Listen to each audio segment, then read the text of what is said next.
Hi, my name is Earle Shropshire. I'm an American citizen living in Saudi Arabia. I came here in November 2011, not knowing anything about Islam or the Prophet Muhammad, peace be upon him. Most of what I had heard was extremely negative. In America, our news channels boosted their on-air ratings by regularly sensationalizing breaking news of terrorism. Every 30 minutes, one witnessed horrific scenes of bombings and bloodshed and murder, often one Muslim group fighting against another Muslim group. As killings and beheadings took place, there were always the shouts of Allahu Akbar, Allahu Akbar, God is great. I was invited here to Saudi Arabia by Safi Kaskas to work on what was known as the Q Project. Dr. Kaskas wanted to produce a new, easy-to-read American translation for the next generation of young Americans. Since I could not read or speak Arabic, I wasn't doing any translation work. I was simply invited here to check the English to make certain that this new interpretation of the Quran was easily understood. My work, of course, required that I read the Quran over and over again. Well, as you can imagine, having no knowledge of Islam, I had hundreds and hundreds of questions. I was shocked as I read to find that Jesus, peace be upon him, was often mentioned in the Quran. Jesus was presented as one of the greatest prophets. And even the story of the virgin birth was mentioned there. Many of the miracles that Jesus had done, I found them in the Quran. There were even a couple of Jesus miracles mentioned in the Quran that were not mentioned in the Bible. Evenings were mostly spent alone in a bedroom that had been set up for me in Dr. Safi's office. At night, I would stand on the balcony of that building and I would look across a very busy boulevard to a mosque. And I would hear the calls to prayer. I would see men and women coming to the mosque and leaving the mosque. Children were playing football in the mosque parking lot. Except for the minaret, it appeared to me to look like a typical Christian church in America. My heart longed to be in that mosque. I felt compelled by God to go there. A few months later, I got up the courage to walk down the street and to knock on the door of Taqwa Mosque. Now, nobody knocks on the door of a mosque. Normally, they just open the door and they walk right in.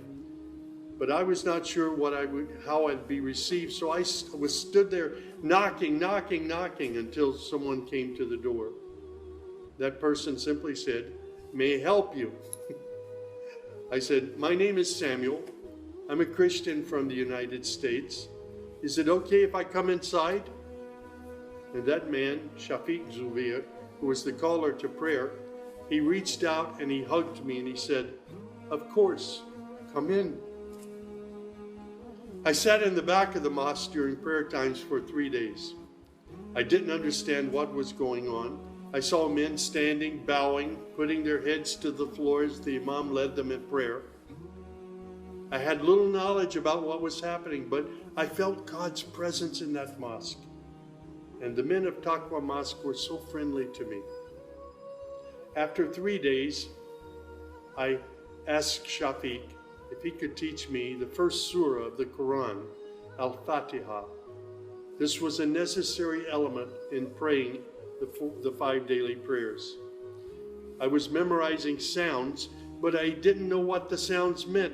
So I started comparing them with an English translation I had, and I realized that there was nothing in Al-Fatiha that was inconsistent with Christian teaching. There I read the encouraging words that God was the most merciful, the distributor of mercy and forgiveness. My heart was being strangely touched by the words of the Quran and the love displayed by the men of Taqwa Mosque. Dr. Sadiq Malki would later drive me to the Islamic Education Foundation in Al-Hamra neighborhood of Jeddah, where I said Al-Shahada. According to Islam, we're all equal. There's none above another. There are scholars, but their role is educational. As for the relationship with God, it's personal, it's direct. The faith itself is simple and clear. It's summed up in just 6 points. There is one true God who is unlike any other being. He is neither born nor does he give birth. He has neither spouse nor offspring. Nothing is comparable to him. He's all-powerful. He knows everything perfectly. He is the most merciful. Secondly, a belief in angels who are indeed the servants of God. They obey God's bidding and they do whatever they're commanded to do. They don't have any free choice. Thirdly, there's a belief in divine revelations. Islam acknowledges that God revealed scriptures including the Torah, the Gospel, the Psalms. However, down through the ages, many of these divine revelations had become distorted and somewhat corrupt. The Quran, which also contains God's revelations, is intact. It hasn't changed from the very beginning. The Quran, which also contains God's revelations, is still intact in its original form. Fourthly, there's a belief that in all earlier prophets and God's messengers, not just Muhammad. They believe in Abraham and Isaac and Moses and Jesus and hundreds of other prophets. They believe that the prophets were the best of mankind. Muslims believe in the last day. That's to say, this includes the belief in all that God and his messenger have told us about what happens after death, including recording of good and bad deeds, the resurrection and the gathering of all creatures, the reckoning that will take place on the great judgment day, the prophet's intercession, as well as heaven and hell. Man's ultimate aim will be to save himself on that day. Muslims believe in the divine destiny of predestination. Whatever God wills is certain to take place, and what he has not willed will never take place. This present life is a test for man, and man should endeavor to pass this test. These tenets of faith appeared to me entirely consistent with human nature. And then I asked, how can one become a Muslim? My search showed me that one needs to fulfill 5 specific duties, which are called the pillars of Islam. These are: first, a declaration to believe and to say verbally, I witness that there is no other deity other than God, and that Muhammad, along with all the other prophets, is God's messenger. Prayer is an important part of a Muslim's life. Muslims seek to maintain the 5 daily prayers. These are spread out over the day and night. Thirdly, there's the zakat. 2.5% of one's property is an obligatory charity, provided that one owns more than a certain threshold and holds it for a year. Then there's fasting. Fasting is an important part of the Muslim's life. Muslims fast throughout the month of Ramadan. They do this every year, abstaining from all food, drink, and sex, from dawn till sunset. One must also refrain from futile arguments and quarrels and forbidden things. The month provides a unique spiritual uplift for all Muslims. Then there is the pilgrimage or Hajj. This is performed in Mecca and its surrounding areas.